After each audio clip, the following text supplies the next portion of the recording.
Janine Gutierrez binigyang linaw ang mga haka-hak ang kumakalat na siya ay buntis.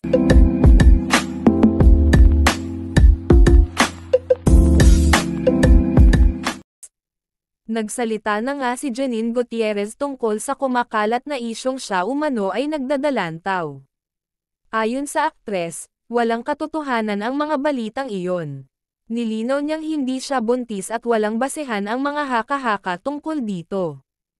Ipinaliwanag din ni Janine na posibleng maling anggulo lamang ng litrato ang naging dahilan ng isyu.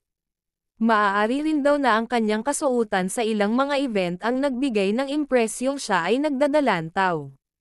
Dagdag pa niya, sanay na siya sa mga ganitong tsismis bilang isang artista.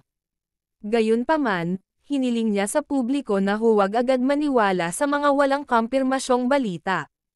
Pinaalalahanan din niya ang lahat na maging responsable sa pagbabahagi ng impormasyon online.